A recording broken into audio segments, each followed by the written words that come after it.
आपलं बाजूला ठेवून राजकीय जोडे, पक्षीय जोडे, विचारधारेचे जोडे हे सगळे बाजूला ठेवून खरोखर माझा देश कोणत्या वाटेनं चाललाय, खरोखर माझा समाज कोणत्या वाटेनं चाललाय आणि भविष्यामध्ये आमच्या पानात काय वाढून ठेवलंय याचा नीरक्षीर विवेक बुद्धीनं विचार करणं गरजेचं आहे.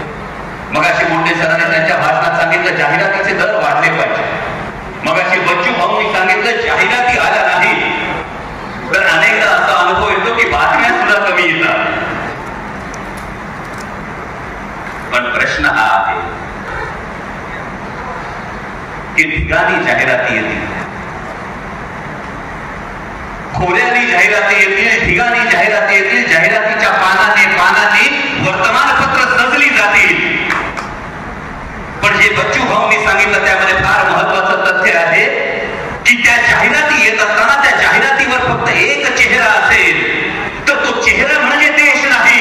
ज्या सर्वसामान्य माणसाची बातमी आली पाहिजे तो सर्वसामान्य माणूस म्हणजे देश आहे. आणि जर तो सर्वसामान्य माणूस टिकला तर उद्या जाहिरातीवरचा चेहरा सुद्धा बदलेल. आज ही परिस्थिती. बच्चू भाऊ मगाशी बोलताना कापसाविषयी बोलले, सोयाबीन विषयी बोलले, कांद्याविषयी बोलले. अध्यक्ष आपण आपल्या भाषणामध्ये, मनोगतामध्ये, अध्यक्ष भाषणामध्ये जाहिरातीची ही गरज आहे, हो मान्य आहे. कागदाची किंमत वाढली, प्रिंटिंगची किंमत वाढली, शाईची किंमत वाढली, वितरण व्यवस्थेची किंमत वाढली. पण जो खरेदी करणार आहे ती अर्थव्यवस्था कुणावर अवलंबून. आज आम्ही परिस्थिती पाहतो.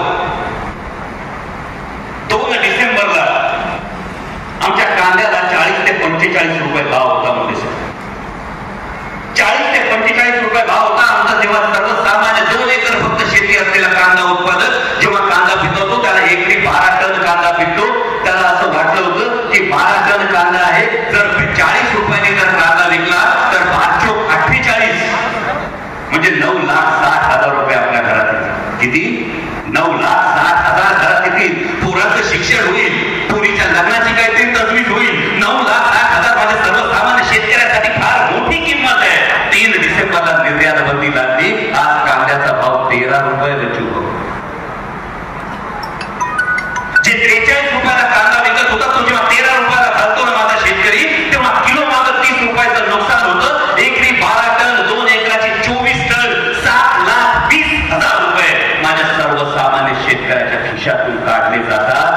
त्याचा आवाज कोण बनवणार?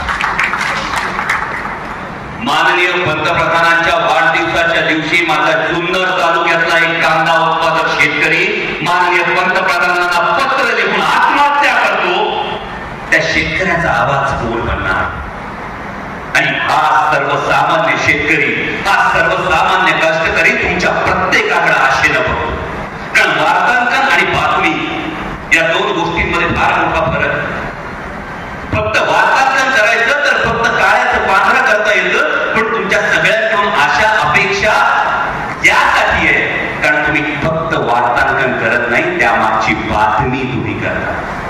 आणि बातमी करत असताना तुमच्या प्रत्येकाच्या मर्यादा ठेवतात. या मर्यादा तुमच्या नाही.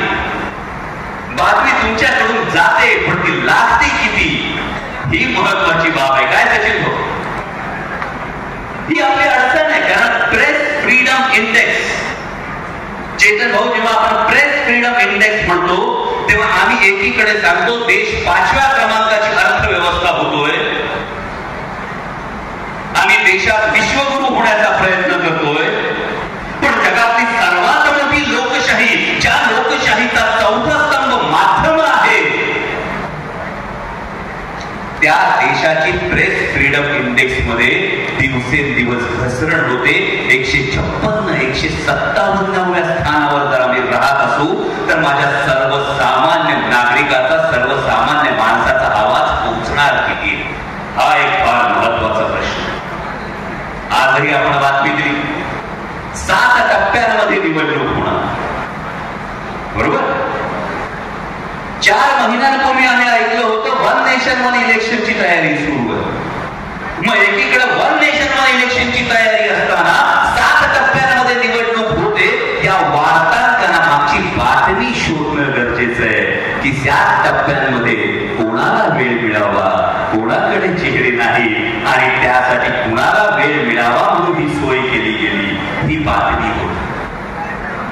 वार्तांकन करत नाही, मी बातमीदार सुद्धा नाही, पण माझ्यासारख्या सर्वसामान्य माणसाला हा प्रश्न पडतो की गेल्या वेळी महाराष्ट्रातल्या 48 जागांसाठी 4 टप्प्यांमध्ये मंदारजी मतदान झालं होतं. यावेळी मात्र 48 जागांसाठी 5 टप्प्यांमध्ये मतदान होतं. आणि मग या वार्तांकनामागची बातमी ती मला वाटतं तुमच्या प्रत्येकाला खुणावली गेली पाहिजे की आज देशामध्ये महाराष्ट्रातल्या 48 जागा या काही जणांसाठी अत्यंत अडचणीच्या झालेल्या आहेत. आणि मग त्या 48 जागांवर व्यवस्थित प्रचार करता यावा म्हणून तर 5 टप्पे केले नाहीत ना, ही बातमी तुमच्यासारख्यांनी बाहेर काढणं ही फार गरजेची झाली. आणि ही बातमी बाहेर काढणं का गरजेची झाली तर लोकसभेला निवडणुकीला तुम्ही काय करणार, काय करणार, काय मतदान करणार, बरोबर. आपण काय करतो, मतदान करतो. पण माझ्या पत्रकार बांधवांना तुम्हाला कळकळीची ही सांगणी या देशाचा नागरिक म्हणून हे सांगणं आहे की ज्या माझ्या सर्वसामान्य नागरिकाला मतदान करायची सवय लागली, आमच्या हिंदू संस्कृतीमध्ये एकदा दान केलं की त्याच्याकडे आम्ही वळून सुद्धा बघत नाही. आमच्या हिंदू संस्कृतीमध्ये असं म्हटलं जातं की उजव्या हाताने जे दान केलं ते डाव्या हाताला सुद्धा कळू नये, डाव्या हाताने दान केलं ते उजव्या हाताला कळू नये. आणि मग याचाच कदाचित आत्ताच राजकारण पाहिलं तर गैरफायदा घेतला जातो की काय, हा प्रश्न मनात येतो. मुरेश्वर भाऊ हा प्रश्न पडतो की एका हाताने दान केलं की दुसऱ्याला कळू नये. त्यामुळे जनतेनं एकदा मतदान केलं की त्यानंतर लोकप्रतिनिधींनी विचारधारा बदलायची की लोकप्रतिनिधी पक्ष बदलायचा की लोकप्रतिनिधी पक्षच करून जायचा, हे सर्वसामान्य जनतेच्या हातात राहिलं. आणि म्हणून तुम्हाला सगळ्यांना सांगणं कळकळीचं सांग, केवळ मतदान करायचं नाही, हा मत हक्क आहे, हा मताचा अधिकार आहे. आणि जेवढा डॉक्टर बाबासाहेब आंबेडकरांच्या राज्यघटनेने आपल्याला अधिकार दिलेला आहे तेवढीच आपली प्रत्येकाची जबाबदारी आहे. कारण मत द्यायला मतदान केंद्रात गेल्यानंतर आज जाऊन ईव्हीएमचं बटन दाबायला फक्त 5 मिनिटं लागतात, बरोबर. पण त्या 5 मिनिटात आपण देशाचं 5 वर्षाचं भवितव्य आणि भविष्य कुणाच्या हातात आहे ते ठरवलं. 2014ला जेव्हा आम्ही मत दाबलं होतं, आम्ही मतदान केलं होतं, आमच्या देशाला मतदान केलं होतं, आपण सगळ्यांनी मतदान केलं होतं, तेव्हा आपल्या पत्रकार बांधवांच्या लेखणीची धार ही बघण्यासारखी होती, अनुभवण्यासारखी होती. मतदार जंतर मंतरवर आंदोलन सुरू होतं आणि सारा देश हा एका भावनेनं पेटून उठला होता, भ्रष्टाचाराच्या विरोधात पेटून उठला होता. एका मागोमाग एक आरोपाच्या तोफा धडधडत होत्या, तुझी स्पेक्ट्रमची तोफ धडधडत होती, कोयला घोटाळ्याची तोफ धडधडत होती. आणि संपूर्ण देशाने एक निर्णय घेतला होता की आता जसं मगाशी बच्चू भाऊ म्हणाले त्या पद्धतीने गाडीचा टायर खराब होतोय, इंजिन खराब होतोय. बच्चू भाऊ त्यापेक्षा एक वेगळी परिस्थिती 10 वर्षात झाली. आमचा एक मित्र होता, त्या मित्राच्या गाडीवर लय प्रेम, त्या मित्राने गाडी घेतली, गाडीचा तुम्ही सांगितलं तसा टायर खराब झाला, त्याने टायर विकून टाकला. तर म्हटलं गाडीवर तुझं एवढं प्रेम, टायर का विकला? तो म्हटला टायर बेचने दो, मैं गाडी नहीं बिकने दूंगा. त्यानंतर इंजिन खराब झालं, त्याने इंजिन विकून टाकलं. त्याला म्हटलं गाडीवर एवढं प्रेम, इंजिन कशाला विकलं? तो म्हटला इंजिन विकने दो, मैं गाडी नहीं बिकने दूंगा. त्यानंतर बॉडी खराब झाली तरी बॉडी विकून टाकली. त्याला म्हणाले बॉडी कशाला विकली? तर बॉडी विकने दो लेकिन मैं गाडी नहीं बिकने दूंगा. ही परिस्थिती देशात जर कोणाला साधर्म्य आढळलं तर तो योगायोग समजू नये ती वस्तुस्थिती आपल्याला दिसते. त्यामुळे 2014ला जेव्हा तुम्ही परखडपणे आरसा दाखवत होता, हा आरसा दाखवत असताना मी देशाचा नागरिक म्हणून बोलतो. माझ्या मनात प्रश्न पडतात आणि मी तुम्हाला सर्व पत्रकार बांधवांना ही कळकळीची विनंती करायला आलोय की आजकाल शोध पत्रकारिता जी कमी होत चालली, या शोध पत्रकारितेमध्ये आपण या गोष्टींचा शोध घ्यावा. म्हणजे मंदार सर जे इलेक्ट्रॉनिक बॉन्ड्स आले, आम्ही 2014ला सुरुवात केली होती स्विस बँकेतला काळं धन आणि त्याचे खात्यांचे डिटेल्स हे लोकांपर्यंत पोहोचतील म्हणून. 2014ला स्विस बँकेपासून केलेली सुरुवात 2024ला स्टेट बँकेतल्या इलेक्ट्रॉनिक बॉन्ड्सच्या खात्यांपर्यंत आम्ही येऊन थांबलो. आणि मग माझ्यासारख्या सर्वसामान्य नागरिकाला हा प्रश्न पडतो. DLF वर सेंट्रल एजन्सीची रेड पडते 25 जानेवारी 2019. DLF बॉन्ड खरेदी करतं 9 ऑक्टोबर 2019. IFB ऍग्रो रेड पडते 25 जून 2020. IFB ऍग्रो बॉन्ड खरेदी करतं 8 ऑक्टोबर 2021. हेथ्रो ड्रग्सवर रेड पडते 9 ऑक्टोबर. बॉन्ड खरेदी केला जातो 7 नोव्हेंबर. हिरो मोटोवर रेड पडते 23 मार्च 2022. 7 ऑक्टोबरला हिरो मोटोची बॉन्ड खरेदी केली जाते. मायक्रोलॅब 14 जुलै. रेड पडण्याची तारीख, बॉन्ड खरेदी केल्याची तारीख 10 ऑक्टोबर. यादी फार मोठी आहे. माझ्या पत्रकार बांधवांना ही विनंती आहे की माझ्या सर्वसामान्य देशाच्या नागरिकाला हाच तर प्रश्न पडलाय. आम्ही विश्वास ठेवला होता ना खाऊंगा ना खाने दूंगा. याच्यामध्ये एक वाक्य सायलेंट होतं का? सिर्फ इलेक्टोरल बॉन्ड्स होतं. हा प्रश्न आम्हाला पडलाय. त्या प्रश्नाचं उत्तर खरं तर तुम्ही सर्वांनी शोधावं ही कळकळीची विनंती. ही कोणत्याही पक्षासाठी नाही, हे सर्वसामान्य नागरिकांसाठी ही गोष्ट आहे. कारण आजकाल भूमिका जर बदलली तर आम्हाला एक फार सोपं उत्तर मिळतं, विकास. तुम्ही सगळ्यांनी वाईट घेतले असतील, साहेब आपण भूमिका का बदलली? विकासासाठी ही भूमिका घेणं गरजेचं आहे. विकासाशिवाय काय लोकांचं भलं होत नाही.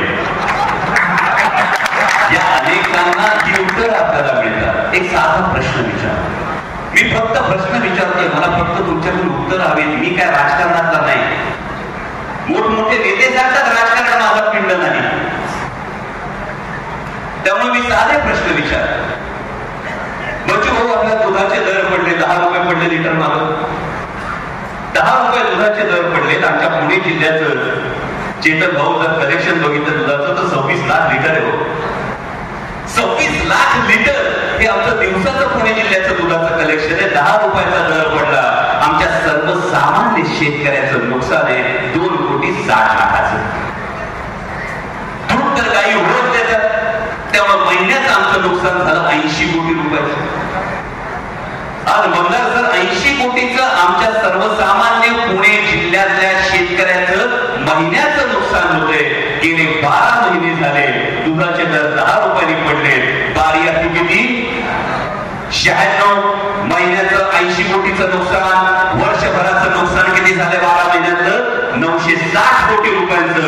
आणि पुणे जिल्हा नियोजनाचं बजेट आहे 1000 कोटी रुपयाचं.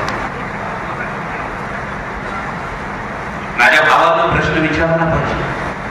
हे मी पुणे जिल्ह्याचं उदाहरण देतो. आपापल्या जिल्ह्याचा प्रश्न आपण विचारा की माझ्या सर्वसामान्य शेतकऱ्याचं 960 कोटी रुपयांचं नुकसान झाल्यानंतर विकासाच्या नावाखाली जे जातात त्यांना 1000 कोटीतून 960 कोटी गेले तर फक्त 40 कोटीमध्ये विकास होतो.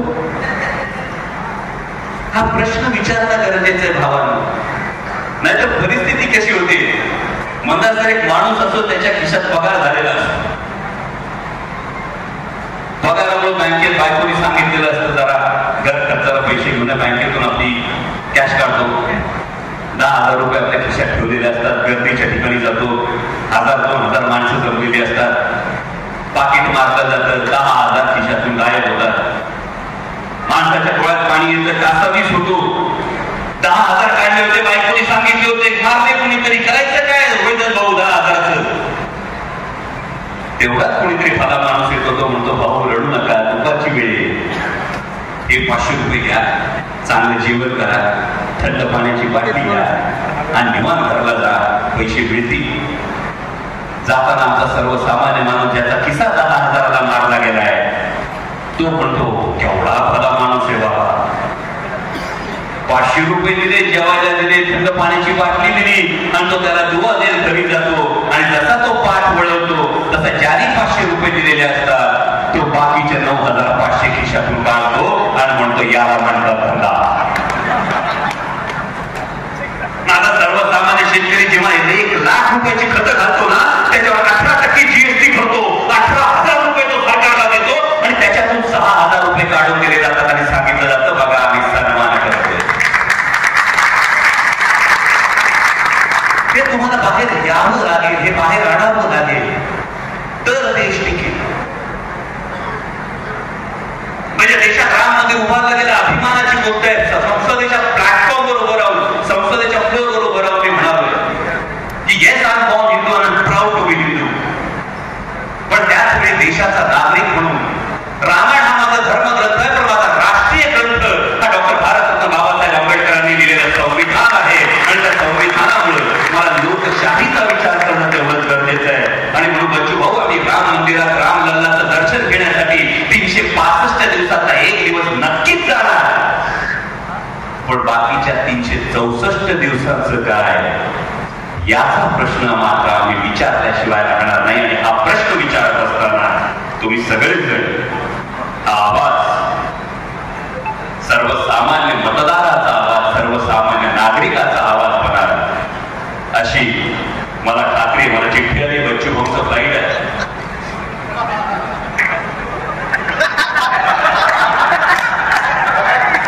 बच्चू भाऊ अभी तो ट्रेलर है, पिक्चर अभी बाकी है. आणि त्यामुळे सरते शेवटी एवढं सांगतो की आपण जो उल्लेख केला छत्रपती संभाजी महाराजांचा उल्लेख केला, ही छत्रपती संभाजी महाराजांनी छत्रपती शिवाजी महाराजांची भूमिका करत असताना केवळ इतिहासाचा जयघोष करून चालणार नाही, इतिहासाचा गाजावाजा करून चालणार नाही. त्यामध्ये एक गोष्ट लक्षात ठेवावी लागेल, इतिहास आपल्याला काय प्रेरणा देतो, तर इतिहास आपल्याला हीच प्रेरणा देतो. छत्रपती संभाजी महाराजांचा इतिहास आठवून बघा. नखं काढली, डोळं काढले, कातडी सोलवटली, जिव्हा छाटली, तरी सुद्धा छत्रपती संभाजी महाराजांनी गुडघे टेकले नाहीत. हा इतिहास हेच सांगतो की महाराष्ट्राचा स्वाभिमान दिल्ली समोर झुकला नाही आणि यापुढे झुकणार नाही. या स्वाभिमानाचा आवाज तुम्ही प्रत्येक जण जर म्हणलात तर या अमृत काळात खरोखर विकासाचं, निर्भयतेचं आणि स्वातंत्र्याचं अमृत माझ्या शेवटच्या रांगेत उभ्या राहिलेल्या शेवटच्या नागरिकापर्यंत पोहोचेल अशी अपेक्षा व्यक्त करतो. लोकशाहीच्या या चौथ्या स्तंभाला आई जगदंबेनं प्रचंड मजबूती द्यावी अशी अपेक्षा व्यक्त करतो आणि थांबतो. धन्यवाद. जय शिवराय.